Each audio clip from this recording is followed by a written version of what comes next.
All right, let's make sense of things. Let's make sense of this FOMC meeting, how this influences Bitcoin.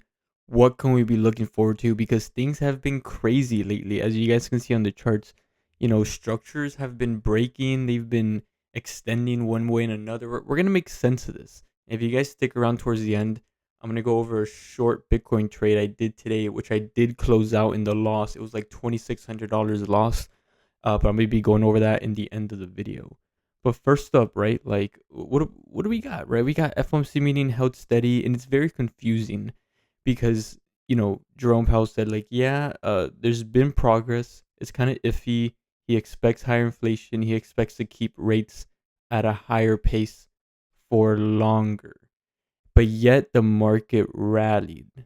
Now, what can this mean? What are the signs that you know involves this, right? Here's the thing, right? With Bitcoin, right? We made a second dip into the CME gap, very deep discounted levels for the second time. I've been expecting a third dip due to weakening of this overall structure right here. So what we have, and actually this makes a lot more sense now, is of course deep value Bitcoin, right? A lot of that has been being bought up by institutions and states aggressively, right? So a lot of that deep value Bitcoin has been bought up, but that does not mean we can't dip back into it. So what are we really, really looking forward to right now, right? So quite simply, we had a resistance over here at the what is that, like 85.3K that we couldn't break above, and we started seeing weakening lower highs from there, and then some lower lows as well, indicating that hey, probably some bearish momentum building up. And I did say, I believe if we break below 82K, we can see a corrective rally before another pullback down. But we didn't. And that's very, very interesting, which means that the original, and if I can show you guys right now, the original 5 wave move count up, just being the first wave, second wave, third wave, and then the fourth and fifth will evolve, and we'll get a better understanding of this in the future. But what this means is that actually this retracement should have been a bit more aggressive considering the whole move up, showing the point 0.5 retracement 80,900 being the way to actually find support. And then instead, this move higher was just an extensive, you know, third wave up that's still forming, because now if you consider the whole move as a retracement, or consider the whole move to draw our retracement tool, this shows actually a reasonable support area. It shows enough momentum to reach it, and then it got retested again back at the 0.5 basically, and we started moving up higher from there. So my question is, did I make a mistake? And I think I did when trying to calculate this retracement area. I was being not aggressive enough, and I was just factoring this move instead of the whole move. And instead, a break of structure downward would have actually been indicated by this low at basically 79 to 80K.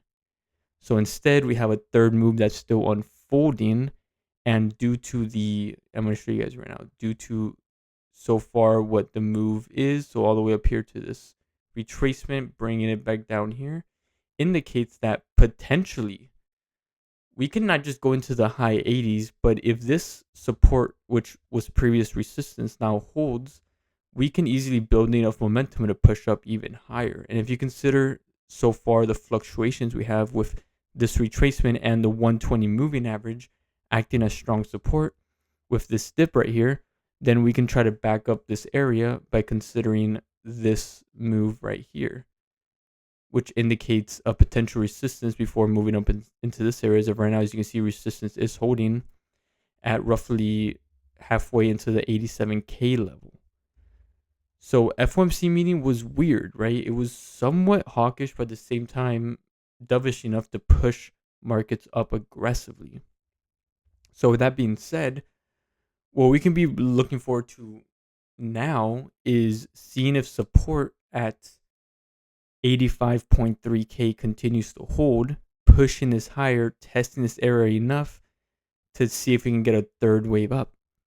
Now, this third wave up is, in my opinion, quite aggressive because it is a much higher leg up. And we do know that third waves tend to, be, go to the more extreme side, which means we have potential resistance caution area there before we can move up into this third wave area. And then from here, we can factor in how low a fourth wave could potentially go, which at this point can be somewhere around 87K if we just consider this area.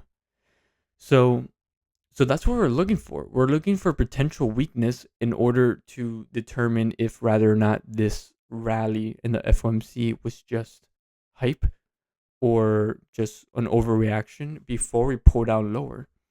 So now what we're looking for is potential support in this area. So if we do break down below the last resistance, which is not acting as support, and if we fail to hold this area, then yeah, we could potentially just might as well have just had a overreaction and then we can move down lower.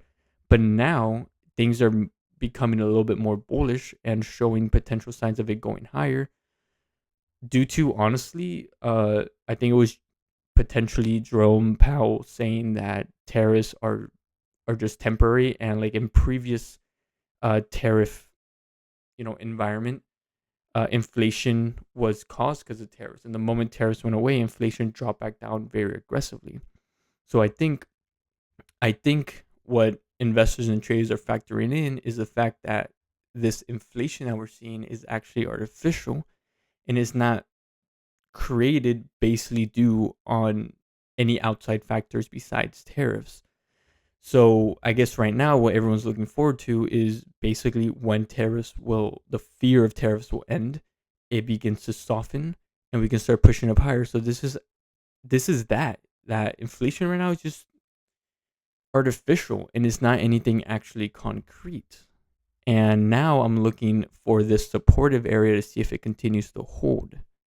If not, we can easily push much higher into the higher 80s, potentially even 92K before seeing a reasonable fourth wave correction and then a fifth wave, which can bring us up very much well above 100K. So now that's what we're waiting on, is to kind of clear things up with this. And now to go over that short position that ended up being a fail. As you guys know, and I did a lot of updates on Discord, I did an anticipation due to weakening of volume here, signs of bearish momentum building. I failed to consider the overall move up as a retracement. If I did, I probably would have been a little bit more soft on these shorts, indicating that the price could have come down lower, and instead of just breaking below here, it could have reached a bit further and still hold above this low right here. So I got a little bit too ahead of myself there. Excuse me. But what I did is anticipation due to bearish momentum. I softened up my leverage long Bitcoin trade by 20,000 yesterday, put 20,000 into leverage shorts. And then today I updated the Discord saying like, hey, I am going to be softening the long position by another 20K and putting that into the short position. And what I ended up telling some people on the Discord here was, if this fails, I plan to get out if it breaks the previous resistance here, indicating that if it has enough momentum to break past previous resistance, it can easily rally up more. And that's what I did. I ended up closing the position. I averaged in, I think it was about SBIT with 13.16, $13.14 average or for the share price. And then the moment the price broke up into above this resistance, I ended up selling, and that 40K leverage short position ended up costing me, I believe it was just over $2,600 per share. I mean, $600 loss for that overall position. So what I'm looking forward to now going forward is waiting to see if this is just a, how do you say, overreaction, and maybe we are going to be moving down lower if we can break past this, or potentially we can find higher prices coming up soon, and then we won't get another good short position to around probably 91K. 89 to 91K will be a good area to start considering shorts once again. So I plan on acquiring more to my long position if we do see dramatic deep value prices once again. But if this does end up continuing, again, due to artificial inflation expectations, just due to the FOMC meeting today, if we continue to see prices rally up, I'm going to let the rest of my BitU shares go up, and then I won't be considering to take another trade. In this case, it'll be a short trade unless we, reach into this area. And then at that point, we can look at potential shorting all the way down to somewhere between 87K and 88K as a conservative bottom for fourth wave as of right now. But we don't have that in concrete until we have that trade or the price move up into that area and give us more information. So that's basically what we can be looking forward to now, is waiting to see if support is going to hold to push us up higher. If it doesn't, well, at that point, we can look at potentially, retracement back into low 80s, high 70s as another, next major support. But it's very confusing, actually. It was a very confusing day. But that's my plan. I'm going to wait to see if we come down or we go up. I'll be taking a short in this area. I'll be taking a long in this area. Until then, we just got to see what the price does. And this failed short trade today made me realize that, I should probably be looking at my indicators a bit better and not just relying on RSI and purely on bias directional price action. Instead, I should have been looking at, indicators better and actually making sure that they are properly placed. So it was a very interesting day, and I also should have realized that, hey, FOMC minutes, the actual meeting, the press conference Q&A came out here, and then the price dropped. And I should have noticed, which I didn't. I should have noticed that, hey, the price is failing to break below the 120. Maybe I shouldn't, have been adding onto a short position until it breaks below the 120 moving average, indicating bearish momentum. Instead, it was holding above the 120 moving average, and instead I, kept waiting. But at least I still had a stop loss at the previous resistance, so at least I protected myself there. So at that point, lesson there to be learned is pay attention to your actual structures, make sure everything's properly placed, and that you're not missing anything, because this was a very much an important lesson when it comes to getting too comfortable with your indicators and not really putting as much attention as you should on them in order to better set yourself up for any trades in either direction. So yeah, now we're just waiting to see if this is going to hold, if we're going to go up, and then depending on which direction we go, you guys already know the areas that I'm going to be looking at to take another trade. As of right now, I'm going to let my current BitU shares ride out what's going to happen, and then I'll add to it if it comes down here, and then I'll start shorting with SBIT once again if we can come up into this area and start showing weakness. But yeah, guys, hope you enjoyed this video, and I'll catch you guys on the next one.